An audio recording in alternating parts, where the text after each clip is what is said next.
Hello students, बहुत बहुत स्वागत है आपका आज की हमारी इस वीडियो पर। आज की इस वीडियो में हम अनुपात समानुपात के बहुत ही धांसू क्वेश्चन लेकर आए हैं। इन क्वेश्चनों में दोस्तों विविध प्रकार के क्वेश्चन हैं जो बहुत ही ज़्यादा इंपॉर्टेंट है एग्जाम की दृष्टि से, और एग्जाम में पूछे ही पूछे जाते हैं दोस्तों। ठीक है, थोड़े से टफ है, ट्रिकी है, लॉजिक है। हम सभी तरह के क्वेश्चन बहुत ही आसानी से, बिल्कुल आसान कॉन्सेप्ट से सॉल्व करेंगे दोस्तों, और आप लोगों को भी सिखाऊंगा कैसे आपको एग्जाम में सॉल्व करना है। ठीक है, चलिए आज के पहले क्वेश्चन पे चलते हैं। पहले क्वेश्चन की लैंग्वेज ऐसी है कि आपको बहुत मजा आने वाला है। पहला क्वेश्चन देखिए दोस्तों, एक दिल के टूटने पर उसकी भावनाओं का अनुपात 1:2:3:4 है। दिल की कीमत भावनाओं के वर्ग के अनुक्रमानुपाती है।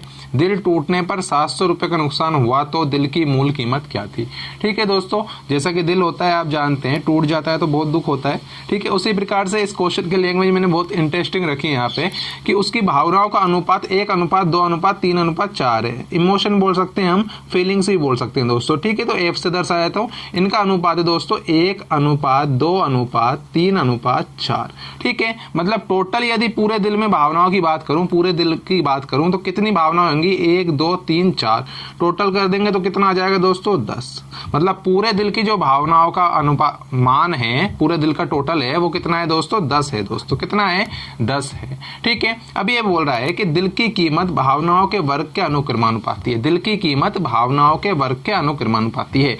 मतलब पूरे दिल का यदि हमको प्राइस निकालना हो, कीमत निकालनी हो, तो इस पूरे दिल की भावनाएं कितनी है 10 है टोटल, तो इसका स्क्वायर कर देंगे। भावनाओं के वर्ग के अनुक्रमानुपाती मतलब बराबर है एक तरह से। ठीक है, तो भावनाओं का वर्ग कितना है, भावनाओं का वर्ग 10 का स्क्वायर कितना होता है 100। तो पूरे दिल की कीमत कितनी है दोस्तों, एक तरह से 100 है। ये हमारा निकल के आया। अब देखिए, इसने बोला दिल टूटने पर 700 रुपए का नुकसान हुआ, तो ये तो है टोटल दिल की कीमत, और ये जो टुकड़े दे रखे हैं इनकी कीमत यदि हम अलग अलग निकालें, ये पहला टुकड़ा है क्योंकि इसने टुकड़े, टूटने पर टुकड़े हो गए 1 2 3 4 के अनुपात में। पहले टुकड़े की कीमत कैसे निकलेगी, इसकी भावना 1 है तो 1 का स्क्वायर कर देंगे, कितना हो जाएगा प्राइस 1। ठीक है, दूसरे वाले की 2 का स्क्वायर 4, यही बोल रहा है, ये वर्क करना है हमको प्राइस निकालने के लिए। तीसरे की 3 का स्क्वायर 9, चौथे की 4 का स्क्वायर 16 दोस्तों। तो अलग अलग टुकड़ों की यदि हमने प्राइस निकाली, कीमत निकाली, तो कितना आ जाएगा 16 और 9 25 और 4 29 और 1 30। टोटल प्राइस इसकी अब आई है 30, और पहले दिल साबुत था तो प्राइस थी 100। अब टुकड़ों में प्राइस कितनी रह गई, घट के 30 रह गई। मतलब कितने का नुकसान हो गया, ऐसे यहाँ पे 70 का नुकसान हो गया। कितने का हो गया दोस्तों 70 का। ये 70 तो हमारा मान है, लेकिन रुपए में कितने का है दोस्तों 700 रुपए का है। ठीक है, 70 से 700 बनाने के लिए क्या करूं, 10 का गुणा करना पड़ा, मतलब 10 की गुणा पे बैठा है ये मान। तो अगर हमको मूल कीमत निकालनी है दिल की, तो ये रही मूल कीमत, इसको भी हम 10 से गुणा कर देंगे दोस्तों। किससे गुणा करेंगे, 10 से, और 10 से गुणा करने पर यह मान आ जाएगा 1000 रुपए। कितना आ जाएगा दोस्तों 1000 रुपए, और यही हमारा आंसर होगा दोस्तों, 1000 रुपए हमारा आंसर होगा। ठीक है, मैंने बहुत ही आसानी से, बहुत ही आराम से और बहुत ही लॉजिकली क्वेश्चन है दोस्तों, इसको मैंने बिल्कुल आसान लैंग्वेज में आपको समझा दिया है। तो आशा करता हूं जब भी इस प्रकार के क्वेश्चन आएगा आप आसानी से एग्जाम में कर पाएंगे। टफ क्वेश्चन है, लेकिन हमने हमारे कॉन्सेप्ट से इसको बहुत ही सीधा बना दिया है। ऐसा कॉन्सेप्ट आपको देखने को नहीं मिलेगा दोस्तों कहीं पर भी। चलिए अब अगले क्वेश्चन की तरफ हम चलते हैं। आइए दोस्तों, अगला क्वेश्चन है। अगला क्वेश्चन, रामलाल 2 धनों को अपने 4 पुत्रों ABCD, 2 अपने 4 पुत्र है उसके, 2 धने पुत्रों का नाम है ABC और D। इनमें इस प्रकार बांटता है कि पहले धन को तो 4:3:2:1 के रूप में बांटता है, 4:3:2:1 के रूप में, और दूसरे धन को बांटता है दोस्तों, ये तो पहला धन है। ठीक है, दूसरे धन की बात करें, दूसरे धन को बांटता है दोस्तों 5:6:7:8 में। ठीक है दोस्तों, ये इसने हमसे बोला है। अब आगे बोल रहा है यदि पहला धन दूसरे धन से 2 गुना हो, मतलब जो पहला धन है दूसरे धन से कितना हो दोस्तों 2 गुना हो। तो इस प्रकार के क्वेश्चनों का आंसर निकालने के लिए क्या करें, पहले हम दोस्तों पहले टोटल धन निकाल लेते हैं। देखो टोटल धन, जो पहला धन है वो कितना है टोटल, उसको निकाल ले। 4 3 7 2 9 और 1 10 है ये। इस वाले को करेंगे तो 5 6 11 7 18 और 8 26 है ये वाला। ठीक है, अब ये बोला पहला धन दूसरे धन से 2 गुना है, तो 2 गुना तो जब होगा जब ये दोनों बराबर होंगे। ये बराबर है ही नहीं, तो इनको बराबर करो दोस्तों। बराबर का मतलब है इनका लेसे ले लो, बस सीधा ये करना है आपको। लेसे लिया तो 10 और 26 का लेसे होता है 130। 130 बनाने के लिए इसको गुणा करेंगे दोस्तों 13 से, और इसको गुणा करेंगे 5 से। ये समझ में आ गया आपके, इनका ले से लिया तो ये भी 130 हो गया और ये भी कितना हो गया 130 हो गया, 26 पंजे के 130। अब करो दुगुना और आधा गुणा 3 गुणा जो भी बोल रहा है जो अब करो आप। यदि पहला धन दूसरे धन से 2 गुना है, पहला धन कौन सा ये वाला, इससे 2 गुना है, तो यदि ये 1 गुणा है तो ये कितना हो जाएगा 2 गुना। अब क्या किया है हमने यहाँ पे कितना एक्स्ट्रा गुणा किया है, 13 दूनी 26 एक्स्ट्रा गुणा किया और यहाँ कितना किया है 5। तो ये हमने टोटल में किया है, जो टोटल में किया है वही आप अनुपात के साथ करो, प्रत्येक के अनुपात के साथ। तो यहाँ 13 दूनी 26, 26 को 4 से गुणा किया तो ये आ गए दोस्तों 26 चौक के 104, ठीक है। और 26 को 3 से गुणा किया तो 26 3 का आ गए दोस्तों 78। ऐसे भी गुणा कर सकते हो, 3 दूनी 6 और 13 6 78, ठीक है।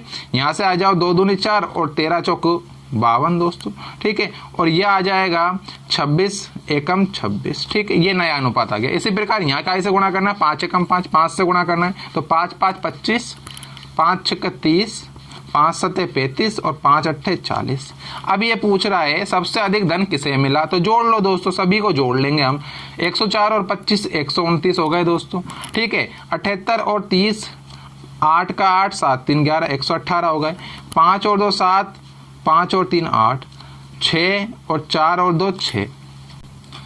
तो अब देख लीजिए दोस्तों किसका धन सबसे अधिक है। देखिए ये संख्या सबसे ज्यादा है, इसका मतलब ये किसका मान है ए का, तो धन सबसे अधिक है दोस्तों ए का। बी ऑप्शन सही है जिसमें ए दे रखा है। यहाँ गलती होती है दोस्तों, आप ऑप्शन को चेक करते नहीं, आंसर में देखो कहाँ ए, यहाँ पे ए है तो ए किसका अंदर है, बी के अंदर है, बी ऑप्शन के अंदर। तो हमारा आंसर ये वाला सही है और यही हमारा राइट आंसर है दोस्तों, ठीक है। क्लियर हो पाई आपके बात। इस प्रकार से आपको क्वेश्चनों को सोल्व करना है। ये बहुत ही लॉजिकली क्वेश्चन है जो एग्जाम से पूछे गए हैं दोस्तों। अगले सवाल की तरफ चलते हैं हम। अगला सवाल कुछ इस प्रकार से दोस्तों, यदि P अनुपात Q बराबर R अनुपात S बराबर T अनुपात U बराबर में 2 अनुपात 3 हो तो MP plus NR plus VT का अनुपात MQ plus NS plus VU के अनुपात के क्या होगा, जो अनुपात निकलेगा वो क्या होगा। दोस्तों इस प्रकार के क्वेश्चन में आप देखते ही ये बोलोगे कि यार सोल्व नहीं हो रहा, ये तो कि इसमें तो ऐसे मान आ गए, ये चर पद आ गए, ऐसे वेरिएबल आ गए, अब ये सोल्व नहीं होगा, अब कैसे करें इसको सोल्व, ठीक है। तो आप लोग इसको सोल्व करने का बहुत ही आसान तरीका सीख लो। वैसे तो ये क्वेश्चन फिक्स पैटर्न पे होते हैं दोस्तों, और पैटर्न में बनता है कि जो यहाँ पे अनुपात दे रखा है ज्यादातर मान वही निकलता है दोस्तों, ठीक है। फिर भी आपको समझा देता हूँ मैं कि कैसे इसका आंसर हम निकाल सकते हैं। आप देख लीजिए यहाँ पे PQ दे रखे हैं, तो एक तरफ तो यहाँ पे PRT ये वाले दिए हुए हैं, ठीक है। जो पहला वाला अनुपात है, पहला वाली वैल्यू है वो दी हुई है एक तरफ तो, और एक तरफ दूसरी वाली दी हुई है। देखो यहाँ Q है तो यहाँ Q, यहाँ S है तो यहाँ S, यहाँ U है तो यहाँ U, ठीक है। ये दे रखा है इसने। तो यदि मैं इसको ऐसे लिख लूँ कि P अनुपात Q मतलब P बटा Q बराबर है 2/3 के अनुपात को बटे में लिख सकता हूं दोस्तों, ठीक है। तो यहां से मेरे पास P का मान क्या आ सकता है 2/3 और Q को उधर पहुंचा दे तो ये मान आ जाएगा दोस्तों। इसी प्रकार यदि मैं R का मान निकालूं तो R का मान आ जाएगा 2/3 और ये S को इधर ले जाऊंगा दोस्तों तो ये S हो जाएगा, ठीक है। इसी प्रकार मेरे को निकालना है T का मान, तो T का मान भी क्या हो जाएगा दोस्तों, T बराबर 2/3 और ये U हो जाएगा दोस्तों। इस प्रकार से मैं मान निकाल सकता हूँ। तीनों ही मान मैंने निकाल दिए। इन मानों को इस में रख दीजिए जहाँ पे P R और T दिए हैं दोस्तों, ठीक है। यहाँ पे रख दीजिए, यहाँ पे मैंने रखा M, ठीक है, बटे में लिखूंगा इसको मैं अब M 2/3 Q, ठीक है, प्लस में N 2/3 S प्लस में T 2/3 U, sorry V, T का मान तो हमने रखा ही है V 2/3 U, और बटे में ये वाला मान ऐसे कैसे कॉपी कर दीजिए MQ प्लस में NS प्लस में VU, ठीक है। यहाँ से मैंने देखा दोस्तों क्या कॉमन आ गया हमारे पास, 2/3 कॉमन है सभी में, तो कॉमन ले लो और यहाँ बच जाएगा MQ NS और VU, और नीचे भी यही बचेगा। देखिए नीचे का मान लिख देता हूं मैं MQ प्लस में NS प्लस में VU, ठीक है। तो ऊपर और नीचे समान मान है तो ये कट गया दोस्तों, आपस में काट दिया, और यहाँ बच गया दोस्तों 2/3, 2/3, ठीक है। और इस 2/3 को मैं चाहूँ तो अनुपात के रूप में लिख सकता हूँ, तो ये आ जाएगा 2:3। तो देख लीजिए दोस्तों यही आंसर आया हमारा 2:3, ठीक है। तो मैंने आपको डायरेक्ट भी बता दिया था कैसे ये आंसर बनता है, और मैंने इसको सोल्व करके ये बता दिया कि आपको कैसे सोल्व करना। अगर आप फंस जाओ कहीं तो आपको रटना नहीं है, को सोल्व करना आना चाहिए, बड़ी आसानी से सोल्व कर सकते हैं दोस्तों डायरेक्टली, ठीक है। चलिए अगले क्वेश्चन पे हम चलते हैं।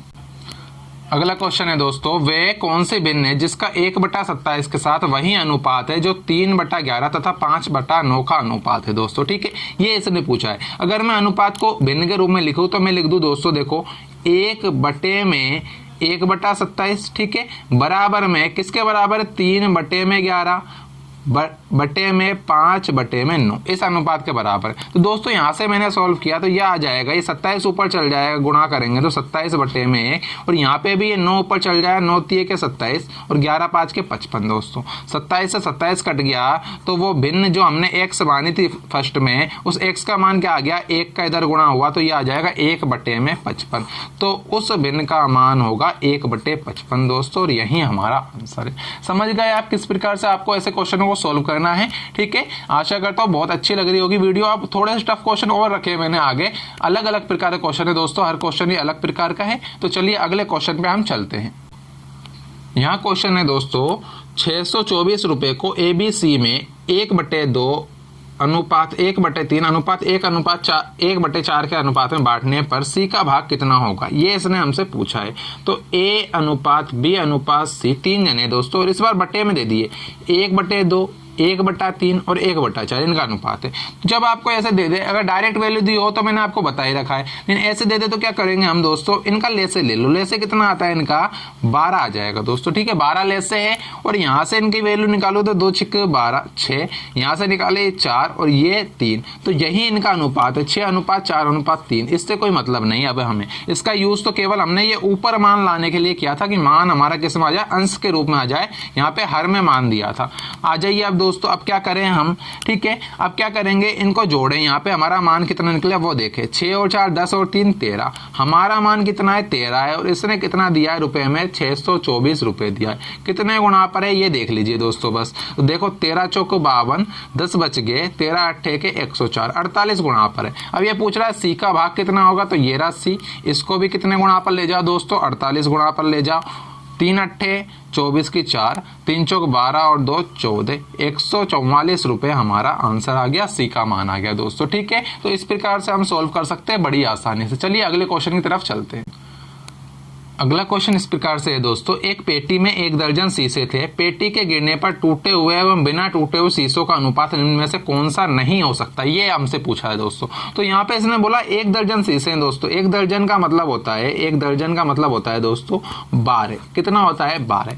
तो ऐसी रेशो देख लो, ऐसा अनुपात देख लो जिसका योग या तो 12 हो जाए, या तो कितना हो जाए, 12 हो जाए, या 12 का गुणनखंड हो। काय का गुणनखंड हो, 12 का, मतलब उस अनुपात के योग का 12 में भाग चल जाए, ठीक है, तो ही वो दर्जन बना सकते हैं। जब भाग ही नहीं जाएगा दोस्तों तो आप सोच सकते हैं कि वो कटने पे कभी भी 12 नहीं देगा, और 12 नहीं देगा दोस्तों तो वो उसका सही अनुपात नहीं होगा। तो इस प्रकार से हमने देखा यहाँ पे 2:1, ऑप्शन में से देखना, इसने बोला निम्न में से, तो ऑप्शन में से देखा 2:1 कितना आया दोस्तों, 3। और 3 को यदि 12 में भाग लगाएं तो जा रहा है दोस्तों 4 बार, 4 गुणा पर है। यहाँ पर आया 4, 4 का ही भाग जाता है 12 में, तो ये भी हो सकता है, ये भी हो सकता है। आगे देखा 5, 5 का भाग जाता है क्या 12 में, नहीं जाता।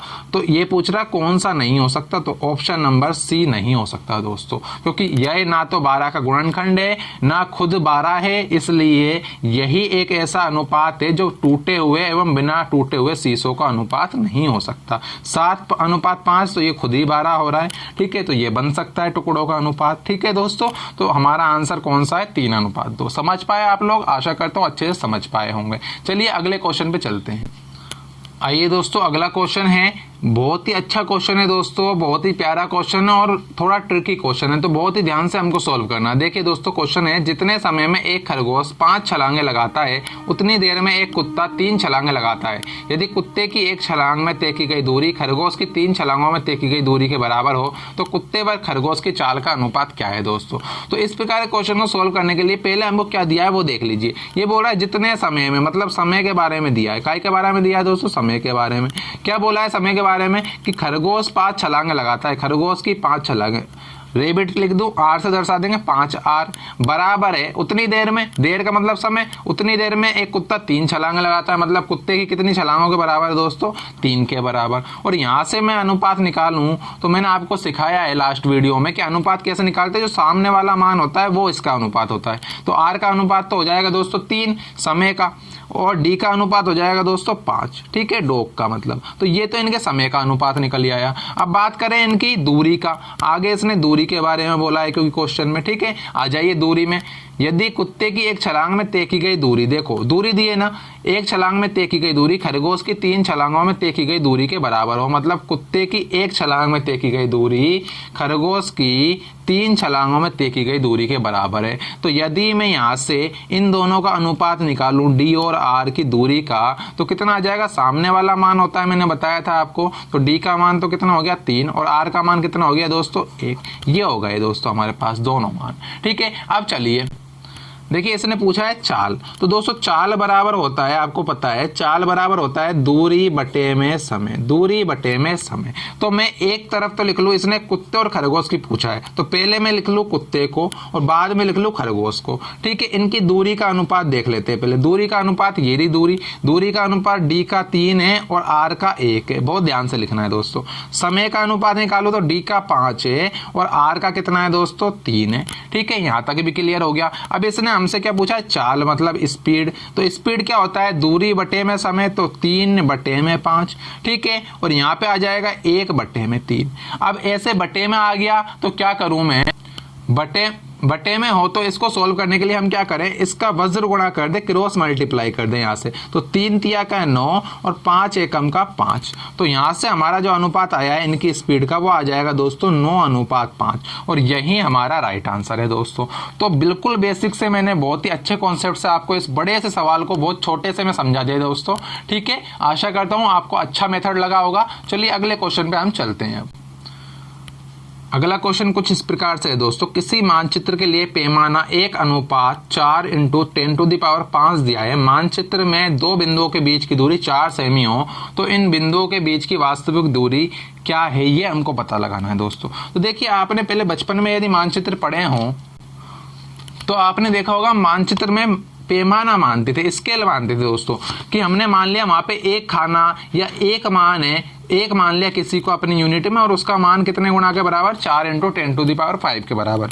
तो इसी प्रकार से उसने बोला कि मानचित्र में 2 बिंदुओं के बीच की दूरी 4 सेमी है, मतलब इस एक की दूरी कितनी है, यहाँ पे 4 सेमी है, ठीक है। कितने गुणा पर है दोस्तों, 4 गुणा पर है, 4 सेंटीमीटर गुणा पर है एक तरह से, ठीक है। तो 2 बिंदुओं के बीच की दूरी इतनी है, तो आगे बोला है कि वास्तव में मान कितना होना चाहिए उसका, 4 × 10⁵ ये होना चाहिए वास्तव में मान। तो यहाँ 4 गुणा पर है, तो यहाँ भी कितने गुणा पर कर दो, 4 सेंटीमीटर से गुणा कर दें यहाँ भी, तो 4 सेंटीमीटर से गुणा करा दोस्तों, तो 4 चौको 16 × 10⁵ सेंटीमीटर, ये इसका आंसर होगा। अब ये सेंटीमीटर में आंसर है, यहाँ इसने सेंटीमीटर में ये वाला आंसर नहीं दिया, ये आंसर राइट है लेकिन ऑप्शन में नहीं दिया, कोई बात नहीं, इसको मीटर में चेंज कर लें दोस्तों। तो देखो 10⁻² मिला के 1 मीटर बनता है, तो यहाँ पे 10⁻² कम हो जाएगी, तो ये बन गया 3 जीरो और लगा दी 16,000 मीटर। 16,000 मीटर ऑप्शन में है क्या, नहीं है, ये भी राइट आंसर है, अगर ऑप्शन में होता तो कोई बात नहीं। तो इसको किलोमीटर में चेंज कर लो, ये 3 जीरो का 1 किलोमीटर बन जाता है,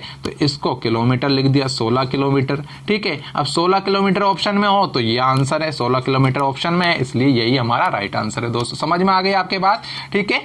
1:4 × 10⁵ के रूप में इसने पैमाना दिया है, यहाँ पे 1 का मान इसने कितने दिया है, 4 सेंटीमीटर दिया है, तो इसका मान निकाल देंगे हम गुणा करके। बहुत ही सीधा क्वेश्चन है, बट ट्रिकी क्वेश्चन है थोड़ा सा दोस्तों। चलिए अगले और अंतिम क्वेश्चन की तरफ हम चलते हैं दोस्तों। अगला और अंतिम क्वेश्चन कुछ इस प्रकार से, 5 केले तथा 4 सेबों का मूल्य 3 केले तथा 7 सेबों के मूल्य के बराबर है, 1 केले तथा 1 सेब के मूल्य का अनुपात क्या होगा। दोस्तों बहुत ही सीधा क्वेश्चन है, वैसे ही आप डायरेक्ट घटा के लिख सकते हो कि 5 में 3 गए तो 2 केले बच गए, 7 में 4 गए तो 3 सेब बच गए, और उल्टा अनुपात होता है, मतलब जो केले के साथ रखा है वो तो सेब के होगा और जो सेब के साथ रखा है वो केले का होगा, तो केले का तो हो जाएगा 3 और सेब का हो जाएगा 2, ठीक है। ऐसे हम निकाल सकते हैं। आपको सोल्व करके बता देता हूँ दोस्तों कैसे करेंगे। केले को बनाना बोलते हैं तो बी के साथ लिख दूं, सेब को एप्पल बोलते हैं तो ए के साथ लिख दूं। ये दोनों का जो मूल्य है मिला के 3 बनाना और 7 एप्पल के योग के बराबर है। ठीक है दोस्तों, यहाँ से मैंने इसको पक्षांतरण किया तो देखो एप्पल को एक साइड ले जाओ, बनाने को एक साइड, ये इधर आया तो 5 में से 3 गए तो 2 बनाना बच गए, ये उधर गया तो 7 में से 4 गए तो 3 एप्पल बच गए। ठीक है, मैंने आपसे बोला था यदि आपको केले और एप्पल मतलब इनका अनुपात चाहिए तो एक दूसरे के सामने बैठी वैल्यू इसका मान होता है। तो बी का मान तो कितना हो जाएगा 3, ए का मान कितना हो जाएगा 2। ये मैंने आपको मुंह जबानी डायरेक्ट करके बताया था बिना पेन कॉपी के। तो इसका आंसर आ जाएगा दोस्तों 3:2। बहुत ही अच्छा क्वेश्चन है, लेकिन उससे भी अच्छा इसका सॉल्यूशन है दोस्तों। आशा करता हूँ आज की वीडियो आपको अच्छी लगी होगी, इसलिए इसको लाइक करें और ज़्यादा से ज़्यादा शेयर करें दोस्तों, जिससे सभी को इस वीडियो का फायदा मिल सके दोस्तों। ठीक है, धन्यवाद।